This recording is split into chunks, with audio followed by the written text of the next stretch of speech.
बिस्मिल्लाहिर्रहमानिर्रहीम। जी स्टूडेंट्स, ये आपके कहने पे लेक्चर अरेंज हुआ है, तो आप क्या समझना चाह रहे हैं?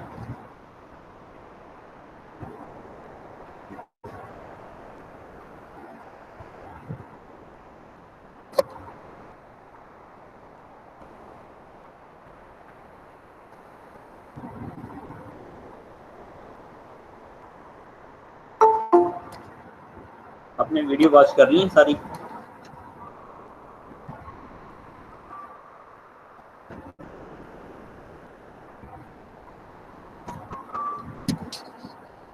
बट आप लोग रिस्पॉन्स नहीं दे रहे मुझे।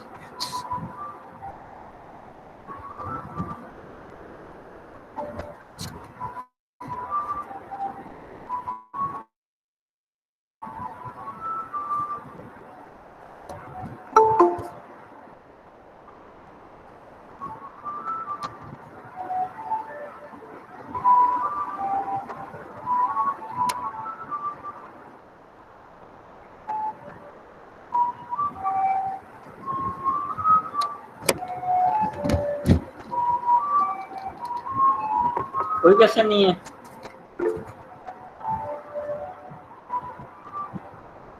आपको आवाज नहीं आ रही? आ रही है सर। जी सर, आ रही है। जी, मैं ये पूछ रहा हूँ कि आप लोगों ने ये लेक्चर अरेंज करवाया है, आपकी क्या क्वेश्चन है, क्या समझना चाहते हैं आप?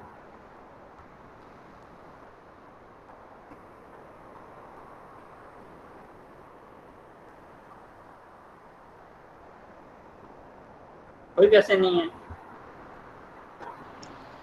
अस्सलाम वालेकुम सर जी।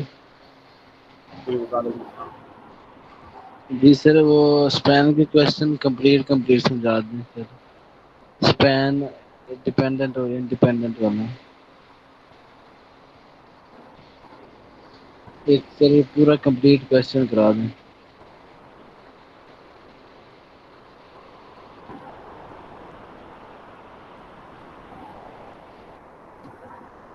आप लोगों ने वीडियो सारी देख ली है जो मैंने अपलोड की है? आज भी मैंने की थी, तो देख लिया आपने? जी सर। अच्छा, आपके सीआर का क्वेश्चन है अबाउट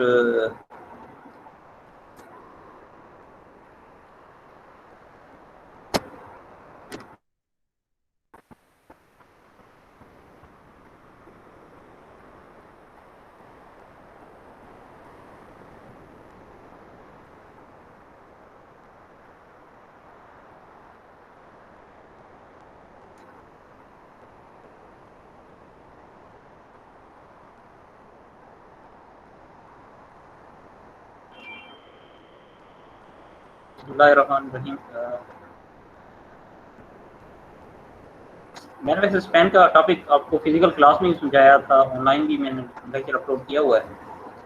ये टॉपिक स्पैन का जो है, ये आपके समझने के लिए इमेजिनेशन पावर चाहिए।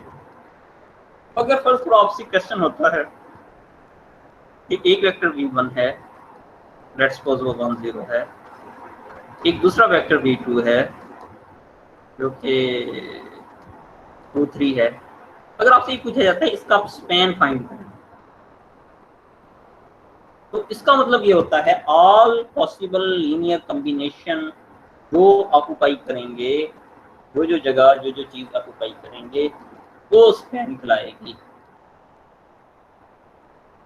तो इसका लीनियर कॉम्बिनेशन क्या क्या हो सकता है? Linear combination of v1 and v2 क्या हो सकता है?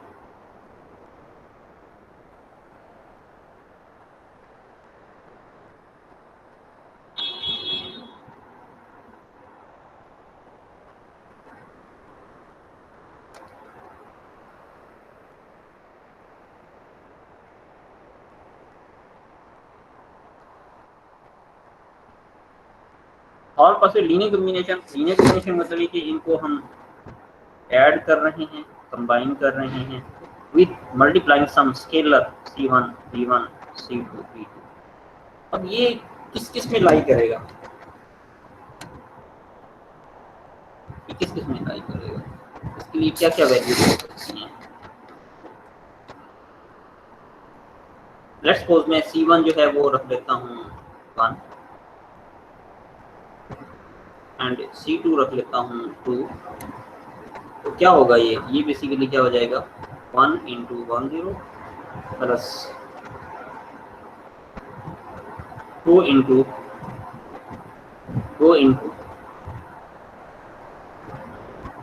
2 3।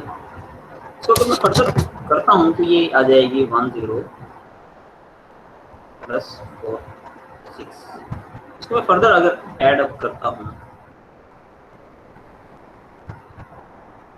ये बेसिकली 1 एंड 4 5 बन जाएगा, 3 6 बन जाएगा, 5 6 बन गया, एक नया वेक्टर आ गया।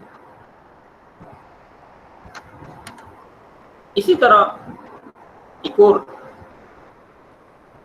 सपोज कर लेते हैं value let C2 sorry C1 is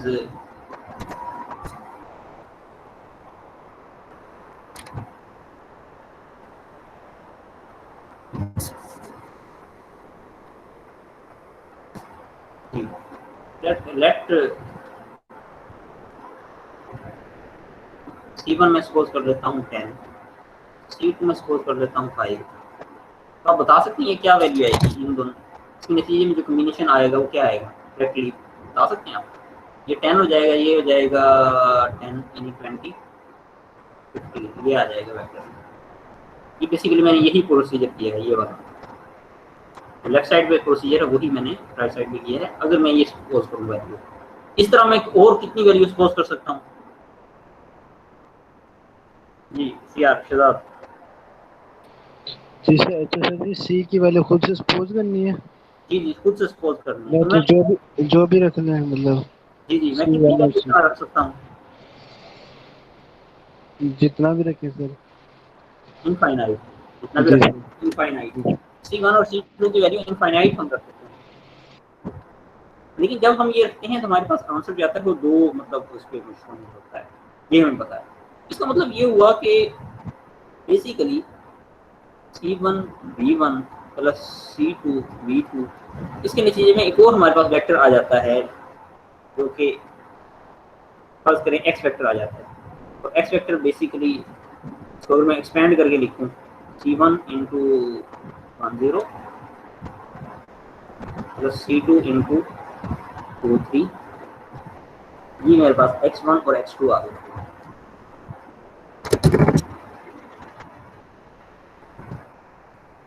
तो यहाँ से C1 plus 2C2 equal to आ जाएगा x1 के, और 3C2 इक्वल आ जाएगा x2 के। यहाँ से C2 की मेरे पास वैल्यू क्या आ जाएगी, C2 will be x2 divide by 3, ये आ जाएगा। ये वैल्यू अगर मैं यहाँ पुट कर दूँ इस जगह, फिर मेरे पास क्या आती है value C1 plus 2 times x2 by 3 is equal to x1। इसमें से C1 क्या आ जाएगा, x1 minus 2 by 3 of x2, ये C1 की वैल्यू आ गई। अब ये जो वैल्यूज हैं C1 और C2 की, ये जनरल केस है क्योंकि हम इनफाइनाइट कर सकते थे, ये जनरल वैल्यू है। तो इसका मतलब ये हुआ कोई वेक्टर भी जो आप सोच सकें जिसमें दो वो हों, कोई वेक्टर जिसमें दो एलिमेंट हों, कोई भी कॉलम वेक्टर, कॉलम मैट्रिक्स जिसमें दो हों, वो आप कोई भी सपोज कर लें। यानी आप कहते हैं कि फर्ज करो ये 100 है और ये जनाब 5, ये 100 है और ये 5 है, तो x2 कितना हो जाएगा 5। मैं यहाँ पुट करूँ C2 मेरे पास क्या आएगा, C2 x2 क्या है 5, ठीक है ना। x यानी x1 बेसिकली 100 हो जाएगा, x2 फिर 5 हो जाएगा, तो C2 की वैल्यू आ जाएगी 5/3। C1 की वैल्यू क्या आएगी x2 सॉरी x1 क्या है 100 माइनस 2/3 इंटू x2 की वैल्यू क्या है 5। ये क्या आंसर आ जाएगा 100 माइनस 10/3, ये बेसिकली 300 माइनस 10 90/3 आ जाएगा C1। तो पहले हमने ये सोचा कि हमारे पास दो वेक्टर कोई भी मौजूद हैं, उसमें लीनियर कॉम्बिनेशन क्या होता है, ऑल पॉसिबल लीनियर कॉम्बिनेशन जो है C1 V1 plus C2 V2 होता है। इसमें हमने पहले कुछ वैल्यू सपोज की, हमारे पास आंसर आ गया, फिर दोबारा वैल्यू सपोज की, एक और आंसर आ गया। जिस तरह तीसरी, चौथी, पांचवी, इस तरह हम बेशुमार वैल्यू सपोज कर सकते हैं। इसको फिर जनरल केस बनाने के लिए हमने क्या किया, जो वैल्यू आखिर में आंसर आता है वो हमने x1 और x2 बना लिया कि अगर हमें पता हो कि हमने कोई पॉइंट लोकेट करना है, वो पॉइंट जो है वो उसके कोऑर्डिनेट या उसकी वैल्यूज 10 और 5 है या कोई भी वैल्यू है, तो C1 और C2 क्या होंगे। यानी जो पहले हमने किया था, पहले तो हमने C1 और C2 की वैल्यू सपोज करके पॉइंट निकाला, लेकिन अगर कोई भी पॉइंट मौजूद हो, क्या उसको हम इन टर्म्स ऑफ दिस V1 और V2 लिख सकते हैं? तो यस, हम लिख सकते हैं। कैसे? कैसे? लेकिन अगर कोई वेक्टर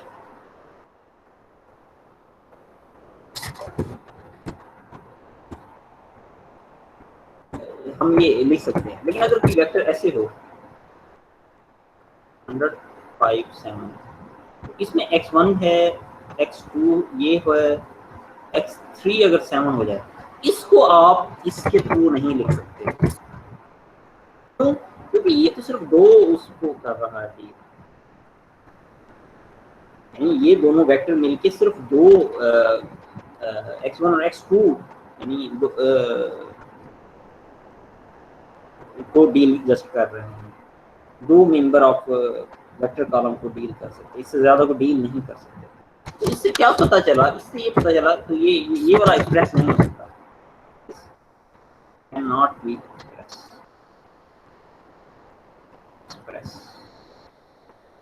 इन टर्म्स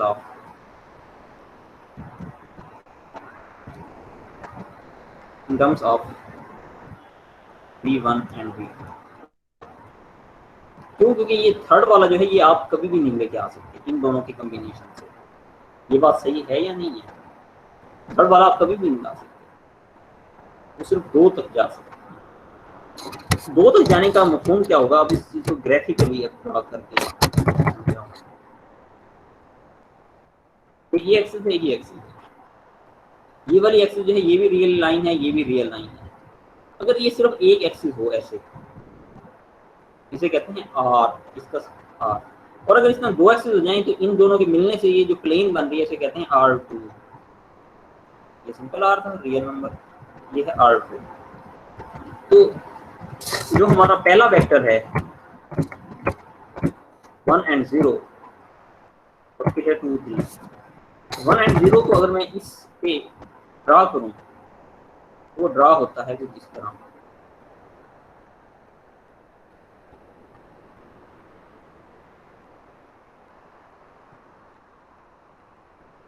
ये V1 वेक्टर आ गया, V2 वेक्टर 2 3 था, 2 3, इसको अगर मैं ड्रा करता हूँ,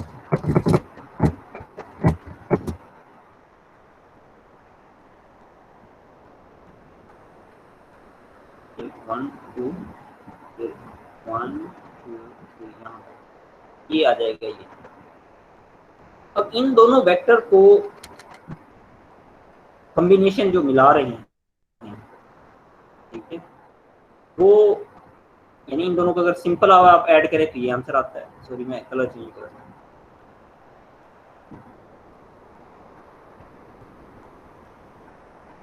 इन दोनों को अगर आप सिंपल ऐड करें तो ये आ जाता है वेक्टर।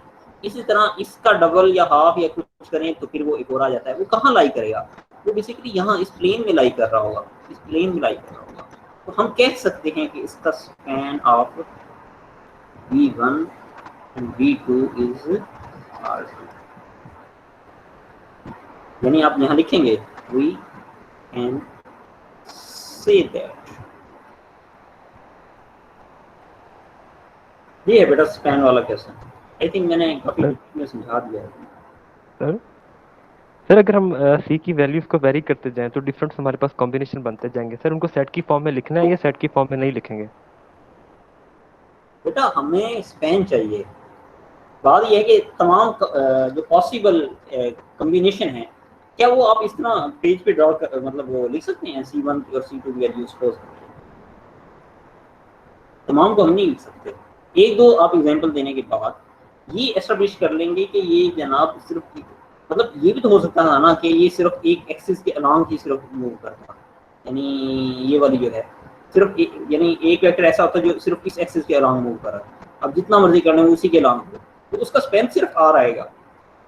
लेकिन इस तरह जब दो ये वेक्टर थे, इनके आप कॉम्बिनेशन ले रहे हैं, तो बेसिकली वो कोई भी पॉइंट जो इस एक्सिस एक्स एक्सिस और वाई एक्सिस के अलॉन्ग जो है ना, कोई भी पॉइंट है जिसके दो कोऑर्डिनेट हैं, जैसे कि मैंने सपोज किया था दूसरे केस में, ये वाले केस में कि कोई पॉइंट मैं सपोज कर लेता हूँ 105, लेट्स सपोज इसके कोऑर्डिनेट 105 हैं, तो क्या यहाँ तक मैं पहुँच सकता हूँ इन दोनों के लीनियर कॉम्बिनेशन से? यस। कैसे पहुँच सकता हूँ? C1 की अगर मैं वैल्यू रखूँ ये, C2 की वैल्यू रखूँ मैं ये,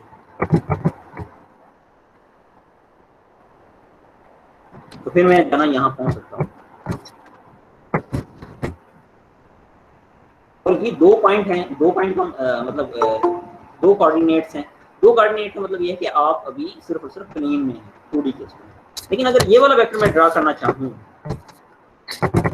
107 एंड 5 105 एंड 7 वाला, इसके लिए मुझे फिर एक और एक्सिस चाहिए जो कि इन दोनों एक्सिस के परपेंडिकुलर हो। ये वाली एक्सिस, ये वाली हॉरिजॉन्टल और वर्टिकल, इस पे एक परपेंडिकुलर एक्सिस मैं ड्रा करना चाह रहा हूँ। मैं चलो ये कलर ले लेता हूँ, लेट्स सपोज वो इधर है, ये एक्स एक्सिस हो गई, ये वाई एक्सिस हो गई, ये जी एक्सिस। तो जब ये जी एक्सिस आएगी तो ये उसी तरह हो जाएगी जैसे कि मैं कमरे में समझाता था कि कॉर्नर आप ले लेते हैं ओरिजिन, और एक एक्सिस एक्स है, एक वाई है, एक जी है। तो अब ये जो ये है वेक्टर, ये सिर्फ एक प्लेन में नहीं है, ये बल्कि 3D में है।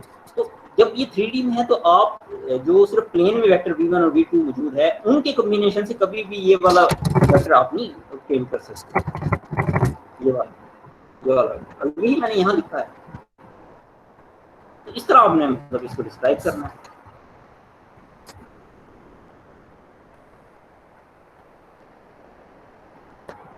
जी बेटा, कोई और?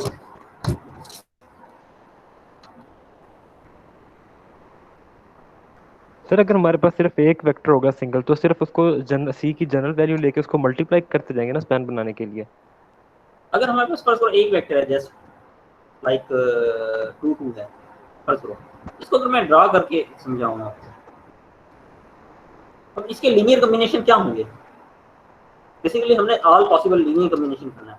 लीनियर कॉम्बिनेशन में क्या हो सकता है? v1 प्लस v1, यही हो सकता है ना। तो बेसिकली ये v1 कॉमन आ गया इसमें, तो इसके साथ हम मल्टीप्लाई क्यों करा रहे हैं? मतलब यहाँ तो 2 बने हैं ना, 1 1 प्लस 2, यानी 2 टाइम्स डबल कर रहे हैं सिंपल इसको। v1 प्लस v1 का मतलब डबल कर रहे हैं। लेकिन अगर इसको जनरल लिखूँ तो c में कोई भी वेक्टर वो ले सकता हूँ। तो c की अगर वैल्यू मैं 1 पुट करूँ, 5.5 करूँ, -1/2 करूँ, 4 करूँ, कुछ भी करूँ, तो वो आपको v की वैल्यू देगा। इनटू v की वैल्यू मल्टीप्लाई करूँ तो वो जो आंसर देगा वो क्या होंगे? अगर इसको 1 से करें तो ये आएगा 2 2, 0.5 से करें तो ये 1 1 हो जाएगा। इस तरह -1/2 से करें तो ये आ जाएगा -1 -1, इस तरह सो ऑन। इसको अगर हम जरा मैं यहाँ ड्रा करके आपको समझा दूँ, वैसे तो ये खुद भी ये बता रहा है कि ये सिर्फ एक ही एक्सिस पे जा रहा है, यानी ये जो लिखा हुआ ये भी यही कह रहा है। ये थोड़ी इंग्लिश में आपको लिखना पड़ेगा sentence. It mean that direction is along only one axis, just we are multiplying with its we are changing its magnitude by multiplying it by a scalar c। लेकिन अगर मैं इसको ड्रा करके आपको समझाना चाहूँ तो इसमें बेसिकली इसको मैं ड्रा करूँ तो ये बेसिकली 2 यहाँ है और 2 यहाँ, ये यहाँ एक पॉइंट आएगा और ये इस तरह वेक्टर होगा। अब इसका अगर 0.5 लूँ तो क्या वेक्टर आएगा? 0.5 अगर लूँ तो वेक्टर क्या आएगा? वो यहाँ तक आ जाएगा, 1 1 होगा ना। अगर -1 1 देखें तो फिर क्या आएगा? वो यहाँ तक आ जाएगा। इसी तरह सो ऑन आप करते जाएं। तो ये बेसिकली इसी जो लाइन है, जो इसकी ये लाइन है, इसी के अबाउट ही आगे पीछे जाना मूव करेगा। तो आप ये कह सकते हैं इसका स्पैन अब v1 क्या है? r है, एक रियल एक्सिस है, यानी सिर्फ ये वाली एक एक्सिस है, तो इसका स्पैन सिंपल 1 है। अगर आपके पास एक क्वेश्चन गिवन हो कि v1 आपके पास लेट्स सपोज 1 2 है, तो v2 आपके पास बेसिकली 2 4 है, तो ये आप बता सकते हैं कि ये क्या होगा स्पैन इसका?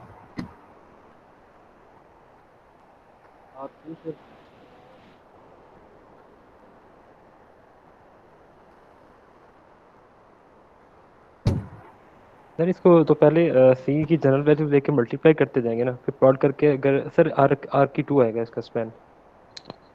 जी बेटा,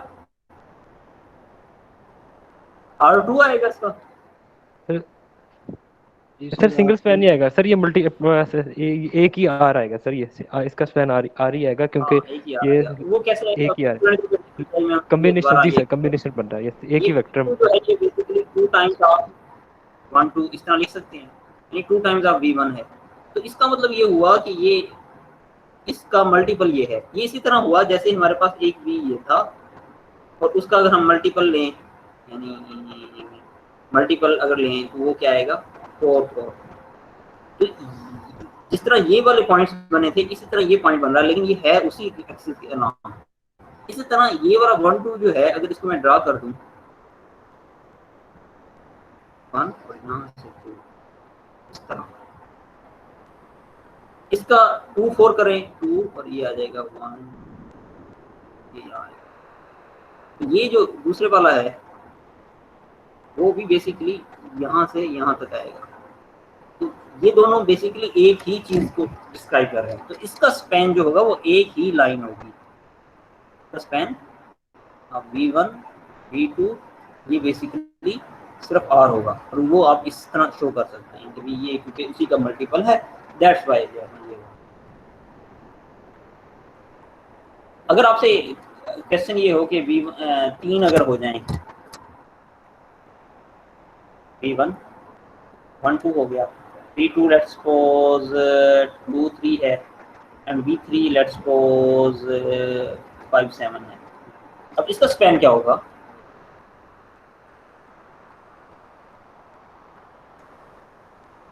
स्पैन क्या कहलाता है? C1 V1 इसका आर, C2 जी सर इसे V2 फाइंड करेंगे R2 ही रहेगा सर। R2 चलिए कि 2 V3 जी R2 रहेगा, लेकिन ये करेंगे कैसे ये मैं बताने लगा हूँ। अब C1 C2 C3 कुछ भी आप कर सकते हैं। अब थोड़ा सा मैं पीछे आपको समझाऊं कि मैंने यहाँ ये कहा था अगर आप कुछ जनरल केस लेते हैं ये वाला कि V1 और V2 का कोई कॉम्बिनेशन ना कि आप ये पॉइंट कोई भी पॉइंट ले सकते हैं, ठीक है। ये वाली इक्वेशन ध्यान में रखते हुए जैसे ये अप्लाई की थी ना ये वाली इक्वेशन, ये ध्यान में रखते हुए अब आप जरा सोचें कि क्या थर्ड वेक्टर जो है उसको मैं इन टर्म्स ऑफ V1 और V2 लिख सकता हूँ? क्या मैं V3 को इन टर्म्स ऑफ कोई vector K1 into V1 plus K2 into V2 लिख सकता हूँ? इफ यस देन आपके पास ये वाला रिडंडेंट एक्स्ट्रा हो जाएगा। ये कोई नई रैशनैलिटी कोई नई वो चीज इंफॉर्मेशन ऐड नहीं कर रहा। तो फिर रह जाएंगे दो वेक्टर। जब दो वेक्टर रह जाएंगे तो वो वही केस बन जाएगा जैसे वो है। तो ये मैंने अब प्रूव करना है कि बाकी ही V3 is can be written in terms of V1 and V2। उसके लिए मैं क्या करूँगा, V3 की जगह V3 की वैल्यू 5 7, K1 वैसे ही V1 की जगह 1 2, K2 इंटू V2 की जगह V2 की वैल्यू। अब आपको पता है ये इक्वेशन बन जाएंगी, कितनी इक्वेशन बनेगी 5 equal to K1 plus 2 times K2 और ये 7 इज इक्वल टू आ जाएगा 2K1 प्लस 3K2। इसमें से K1 और K2 की आप वैल्यूज निकाल सकते हैं। जब ये वैल्यूज आ गई और ये जीरो के अलावा कोई वैल्यू आ गई, इसका मतलब ये हुआ कि ये वाला vector V3 can be written in terms of V1 and V2। अगर ये V1 और V2 लिखा जा सकता है तो मैं मतलब यानी इससे आगे तो इस तरह भी तो लिख सकता हूँ ना कि C1 इसी इक्वेशन को आगे मैं लिखने लगा हूँ। इक्वेशन को अब मैं इस फॉर्म में लिखने लगा हूँ C1 V1 plus C2 V2 plus C3 into अब V3 की जगह मैं क्या लिख दूंगा ये वाली चीज। अब K1 की वैल्यू मैं यहाँ से निकाल चुका हूँ यानी K1 V1 plus K2 V। इसको जरा समझते जाएं। C3 आर्बिट्रेरी की वैल्यू है, ये है V1। तो V1 के साथ इसको इकट्ठा करें तो ये क्या बनेगा C1 plus C3 into K1 plus C2 plus C3 K2 into V2। ये आ गया। अब इसमें ये तो कांस्टेंट है ना, ये तो कोफिशिएंट तो कांस्टेंट है, ये कोई भी आर्बिट्रेरी वैल्यू हो सकती थी। तो इसको कोई नया कोफिशिएंट D1 नाम दे देता हूँ इंटू V1 प्लस इसको कोई नया कोफिशिएंट D2 इंटू V2 नाम दे सकता हूँ।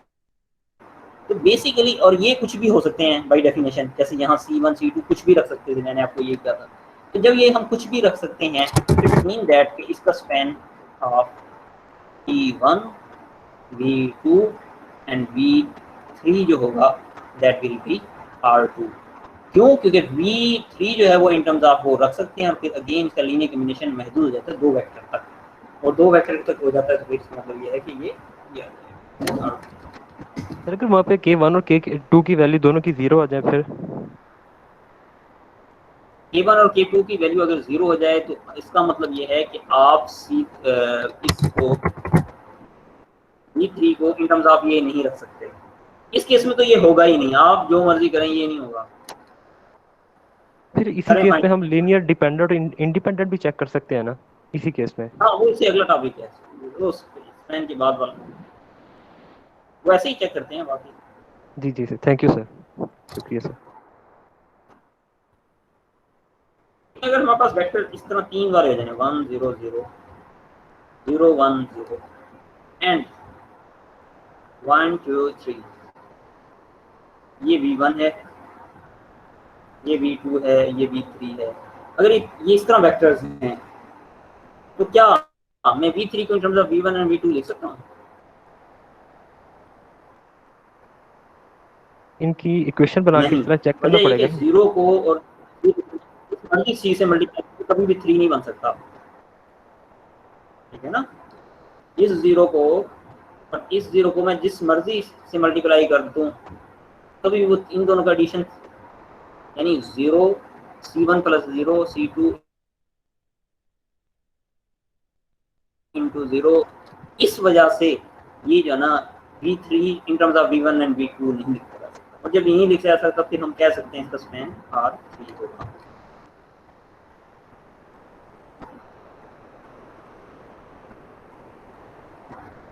जी ठीक है बेटा, कोई और चीज भी पूछनी है?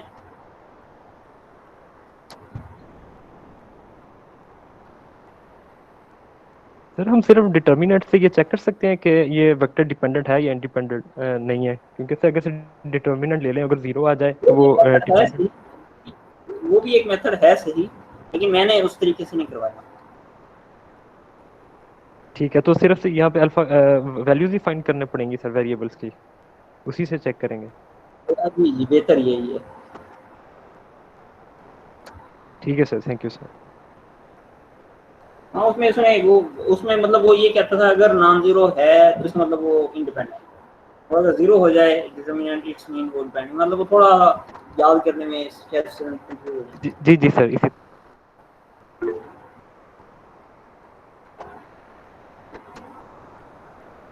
जी बेटा, किसी और का कोई क्वेश्चन है?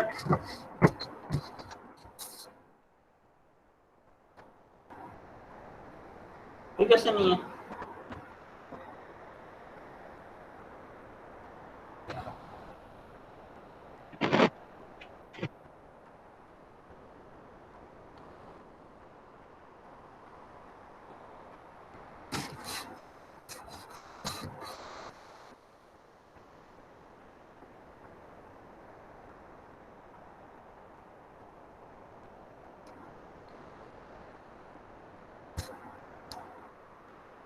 किसी का कोई क्वेश्चन है ही नहीं है?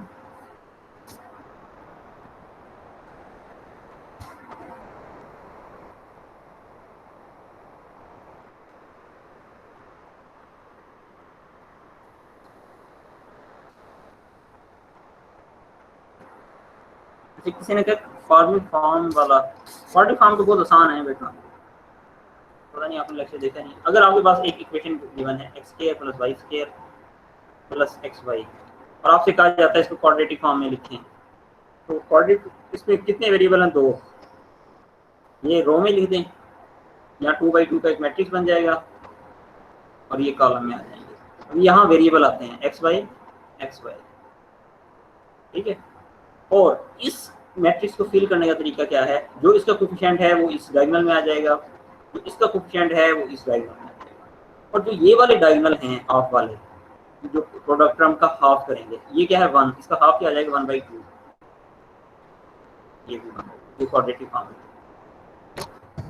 अगर आपके पास x1 square plus x2 square plus 4x3 square minus 2x1 x2 है प्लस x1 x3 है plus x2 4 times x2 x3 है, इसको अगर क्वाड्रेटिक फॉर्म में लिखना है तो इसके लिए हम पहले वेरिएबल लिखेंगे, फिर इधर एक मैट्रिक्स आएगा, फिर ये कॉलम में वेरिएबल आएंगे। अब वेरिएबल हैं कितने 1 2 3, तो x1 x2 x3 लिख लेंगे, यहाँ x1 x2 x3 लिख लेंगे। ये लिख लिया।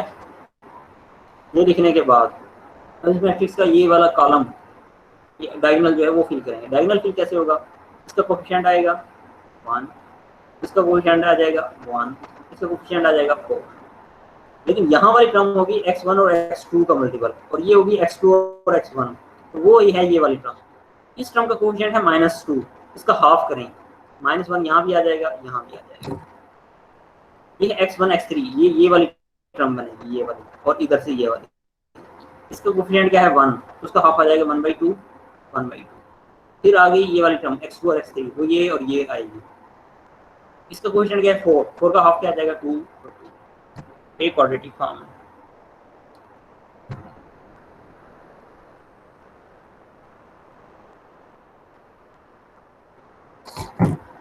इर्शाद ठीक है, ये कोई क्वेश्चन है आपका? जी sir, okay sir, thank you sir.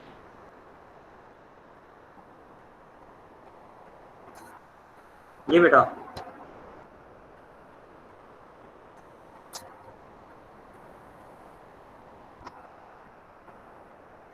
ये क्वेश्चन नहीं है।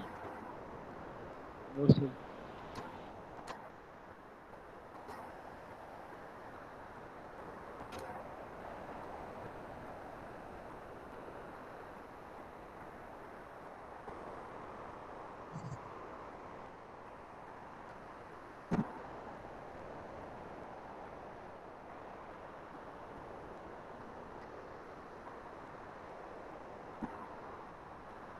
अच्छा, इसी में अगर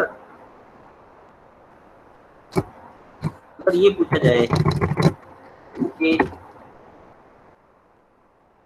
1 2 3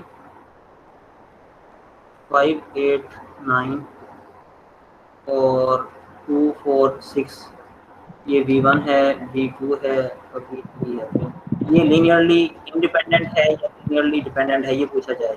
अच्छा, तो आप क्या करेंगे, एक पे लिखेंगे C1 V1 plus C2 V2 plus C3 V3 is equal to 0।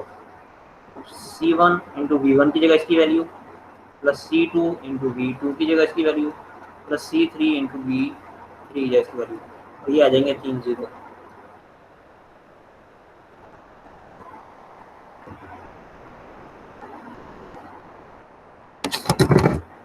अगर मैं इसको इक्वेशन बनाऊं, पहली इक्वेशन क्या बनेगी C1 plus 5C2 plus 2C3 is equal to 0। दूसरी इक्वेशन क्या बनेगी 2C1 plus 8C2 plus 4C3 is equal to 0। 3C1 plus 9C2 plus 6C3 is equal to 0। तीन इक्वेशन है, तीन अननोन है, तो हम फाइंड कर सकते हैं C1 C2 C3, इनकी वैल्यू निकालें। अगर ये सारी वैल्यूज 0 हों, ये भी 0 हो, अगर इफ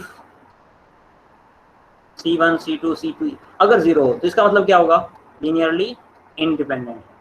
लेकिन अगर इसमें से कोई एक भी नॉन जीरो हो जाए, कोई एक भी, तो फिर क्या हो जाएगा, मतलब लीनियरली डिपेंडेंट। अच्छा सर जी, पहले तो किसी एक को मतलब कि लेट करना पड़ेगा ना, सी की कोई भी मतलब ये वैल्यू C1 या C2 या C3। बेटा आपकी आवाज़ सही नहीं आ रही, दोबारा बताएं, पूछें। सर मैं कह रहा था कि पहले तो लेट करना पड़ेगा ना C1 या C2 या C3 को। हाँ, आपको इसको सॉल्व करना पड़ेगा ना, तीन क्वेश्चन है, तीन ये हैं, इसको सॉल्व करने का तरीका है ना, पहले फाइंड करेंगे इसको। चाहे आप क्रैमर रूल लगाएं, मैट्रिक्स के रूल लगाएं, या एक में से C3 की वैल्यू निकाल के वो बाकी में पुट करें, वहां से C2 की वैल्यू निकाल के फिर पहले में पुट करें तो C1 में वो आ जाएगी। मतलब साइमल्टेनियसली सॉल्व करें, जैसे भी करें वो तो आपकी मर्जी, लेकिन ये सॉल्व करना होगा, सॉल्व करके ही आएगा, ऐसे नहीं। यही तो हम अपने मिड यानी जो शुरू के कोर्स में करते रहे वही तो करते रहे हैं। अगर हमारे पास 3 इक्वेशन है और उनका सोल्यूशन निकालना है, हम वो यही तो काम करते रहे हैं उसमें।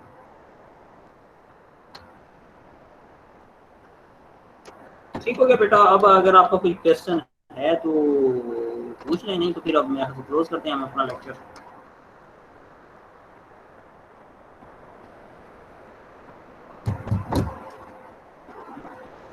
पेपर पैटर्न क्या है सर? पेपर पैटर्न से ये क्या मुराद है? सर शॉर्ट लॉन्ग एमसीक्यूज वगैरह मतलब किस जाविये से पूछ रहे हैं? पिक्चर भी 5 अपलोड है। Question 50 marks. अब उसमें से हो सकता है पार्ट्स हों इसके, कुछ क्वेश्चन के, कुछ जो फुल 10 मार्क्स के होंगे। सर एमसीक्यूज नहीं देंगे? नहीं, एमसीक्यूज नहीं है। डेफिनेशंस होंगी सर? सर जी 10 से होंगे ना लॉन्ग क्वेश्चन। चाहे कोई बहुत आ जाए। सर पार्ट्स नहीं बनाए, बस 5 क्वेश्चन और 10-10 नंबर के। आवाज नहीं आई बेटा क्लियर। सर जी मैं कह रहा था कि ना पार्ट्स ना बनाए कर, बस 5 क्वेश्चन और 10-10 नंबर के।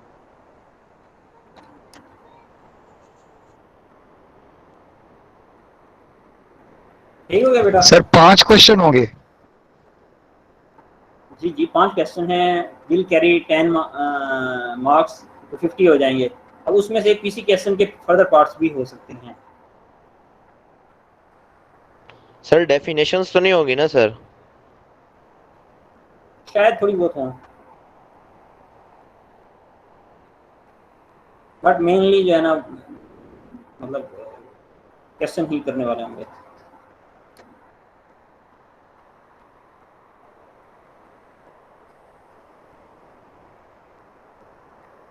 चलें ठीक है जी।